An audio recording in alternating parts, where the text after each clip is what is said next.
পদ্মপুরাণে বর্ণিত রয়েছে, একদা তপস্যারত মহাদেবের মনে কাম ভাব জাগ্রত হলে তার দেহ থেকে এক বীর্য নির্গত হয় এবং সেই বীর্য জলের তলদেশে পতিত হয়ে এক দিব্য স্ত্রী মূর্তি উৎপন্ন হয়। দেবী হলেন পদ্মাবতী, দেবী মনসা।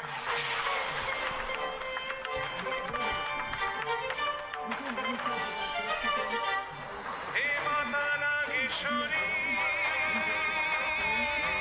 সর্বদেবী, জগৎপুরী, দেবীর মোচনে বিভাবরী, পদ্মাবতী মা বিশ্বহরী।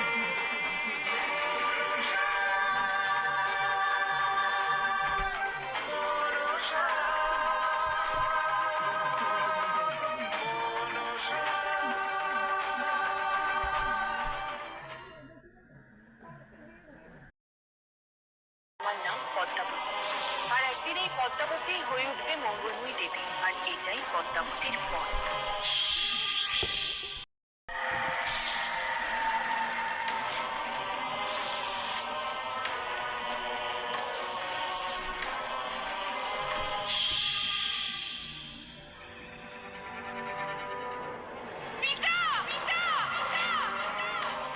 দিন না কন্যার স্বীকৃতি, দিন না চরণে আশ্রয়। পিতা, দিন না সন্তানের স্বীকৃতি। এই ত্রিভুবন জানুক আমার পরিচয়। খবরদার, খবরদার যদি নিজেকে শিব কন্যা বলেছ। পাতালের পরিত্যক্তা নাগিনীর কি যোগ্যতা যে সে নিজেকে শিবকন্যা ভাবে?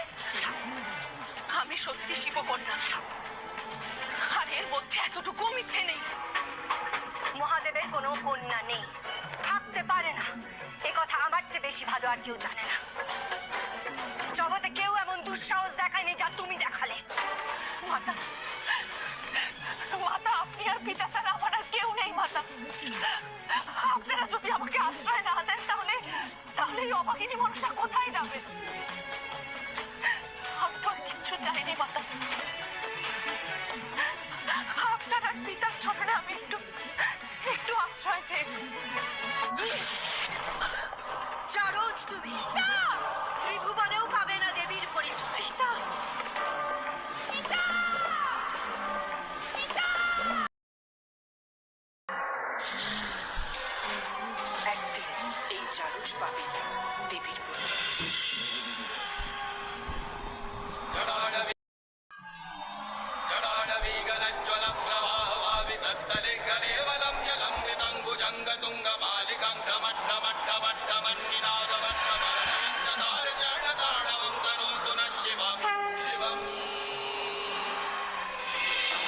যেদিন চাঁদ সদাগর পর পুজো করবে সেই দিনই গোটা ত্রিভুবনে পূজিত হব আমি দেবী রূপে, দেবী মনসা। নমঃ শিবায়, ওম নমঃ শিবায়। বাবা চন্দ্রধর, নমঃ শিবায়। বাবা চন্দ্রধর,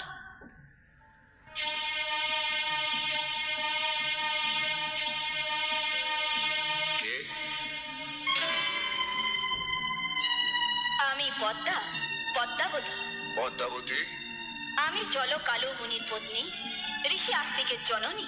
ও, তো তোমার এক চোখ কানা কেন? দেবী চণ্ডিকা বিল্লকণ্ঠকে আমার এক চোখ কানা করে দিয়েছিল। বটে? হ্যাঁ সদাগর, তাই বাবা মহেশ্বর তার ভয়ে আমাকে সিজুয়া পর্বতে স্থানান্তরিত করেছে। সেজুয়া পর্বত? সেখানে আমি ৫৯ কোটি নাগের মাতা। তাহলে তুমি বেদিনী? না, আমি দেবী। তুমি আমায় পুজো দিলে আমি স্বর্গে স্থায়ী আসন লাভ করব। অসম্ভব। আমি দেবাদিদেব মহাদেবের উপাসক। মহাদেব ছাড়া আমি কারো পুজো করি না। তাহলেও তোকে আমি পুজো দেব না। ঠিক আছে, এর পরিণামের জন্য শুধু তুমি দায়ী হবে, শুধু তুমি।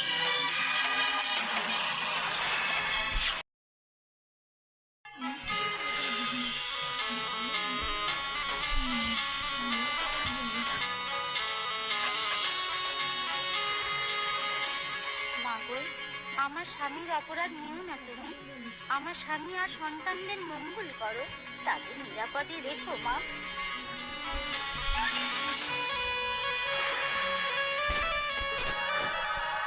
এ কি, এ কিসের পুজো? মনসার পুজো করছো তুমি? ছি, ছি, ছি, ছি। তুমি জানো না শুনে কাজ, মনসার সাথে আমার বিবাদের কথা। আমার বাড়িতে তুমি করো মনসার পুজো? প্রভু, প্রভু স্বামী, তুমি শান্ত হও, শান্ত হও তুমি। দেবীর সাথে বিবাদে কি কাজ? তাতে তো আমাদের অমঙ্গল হবে। অমঙ্গল?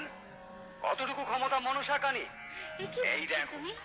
এই দেখো কত বড় ক্ষমতা আমার মহেশ্বরে।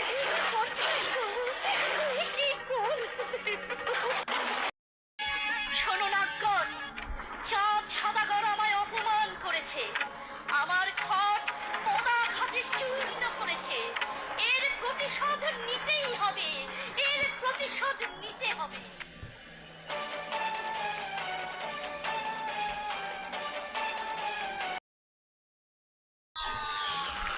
চাঁদ সদাগরের থেকে পূজার প্রত্যাখ্যান পেয়ে ক্ষিপ্ত পদ্মা একে একে চাঁদের 7 পুত্রকে দংশন করে।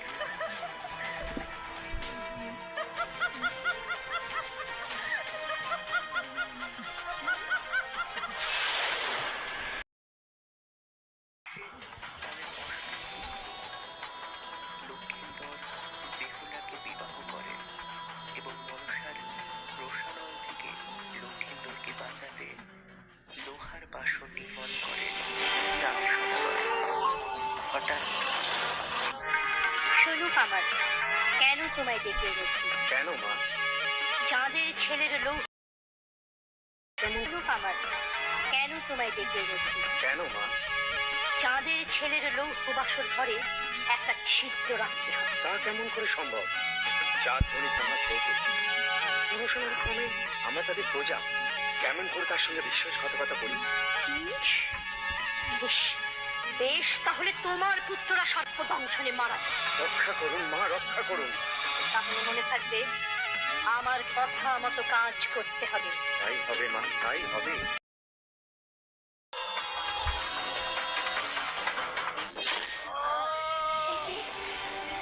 কি হলো? কি হলো ভাই? ওগো, তোমরা কে কোথায় আছো? এসো, তোমরা তাড়াতাড়ি এসো, আমার যে সব সব শেষ হয়ে গেল।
সতী বেহুলার এই যাত্রায় বিস্মৃত এবং ভীত হয়ে পদ্মা তার ভগিনী নেতাকে ডেকে পাঠায় এক সমাধান সাধনে।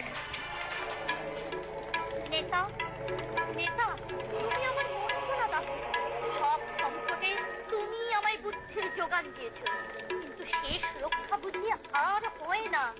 বেহুলা লক্ষিন্দরের সব দেহ নিয়ে ভেলায় যে ফাঁসছে, সে যদি আপনা আপনি দেবলোকে পৌঁছে যায়, তাহলে তো মর্তে আমার পূজার প্রচার হবে না।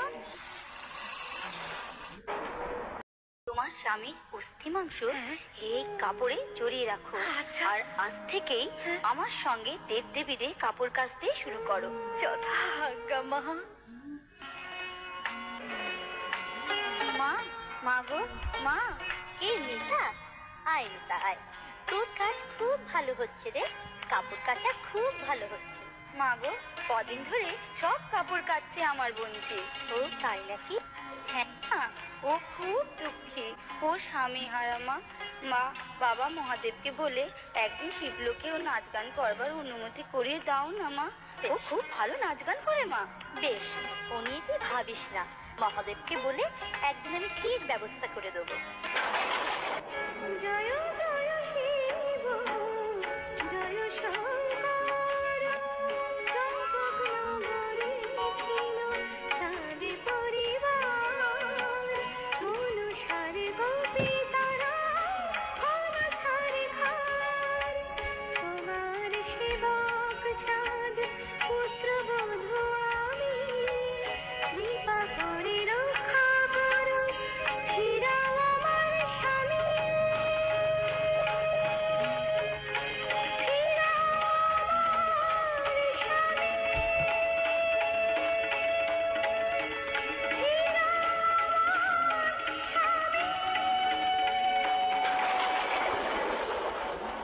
প্রসন্ন হলেন শেষে দেব মহাদেব। অভিলাষ প্রসন্ন হলেন শেষে দেব মহাদেব, পদ্মারে শিবলোকে পাঠালেন দেব। বেহুলার অভিলাষ পুরাও তুমি কন্যা, বেহুলা যে মহাসতী, নয় সে নগণ্যা। চাঁদকে আমায় পুজো করতে হবে, নইলে হবে না, জীবন কিছুতেই দেব না। মা, আমি সতী বেহুলা, আমি তোমায় কথা দিচ্ছি মা, চাঁদ সদাগর তোমার পূজা করবেই করবে। আমার কথার অন্য তাহলে আমার আমার জীবন নিও তুমি মা, আমার জীবন নিও। বেশ, আমি লক্ষিন্দরের জীবন দান করব। বেহুলা, তোমার স্বার্থ বুদ্ধিহীনতা দেখে আমি সত্যি খুশি হলাম। আমার বরে লক্ষিন্দরের 6 ভ্রাতা জীবন ফিরে পাবে।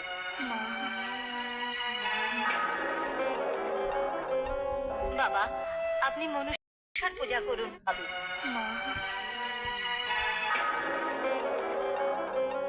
বাবা, আপনি মনুষ্যার পূজা করুন। বাবা, মা মনুষ্যার পূজা করুন। না, শিব পুজো ছাড়া কারো পূজা তো করিনি আমি জীবনে। বাবা, আমার জন্যে, আমার জন্যে, আপনার 6 সন্তানদের জন্যে, 6 সন্তানের মঙ্গলের জন্যে আপনাকে দেবী পূজা করতেই হবে বাবা। মা মনসার পূজা করতেই হবে আপনাকে। আমি যে তাকে কথা দিয়ে এসেছি স্বর্গে, আমি তার কাছে প্রতিজ্ঞাবদ্ধ বাবা। বেশ বেশ, তবে তাই হোক মা। তবে আমি বাম হাতে পুষ্প নিক্ষেপ করব ওই চ্যাংবুড়ি কানিকে। তাই হোক বাবা, তাই হোক। সদাগর হেরে গেল পিতার কাছে, দম্ভ গর্ব সব যাক বাছারা বাছিয়া থাক, দম্ভ গর্ব সব যাক বাছারা বাছিয়া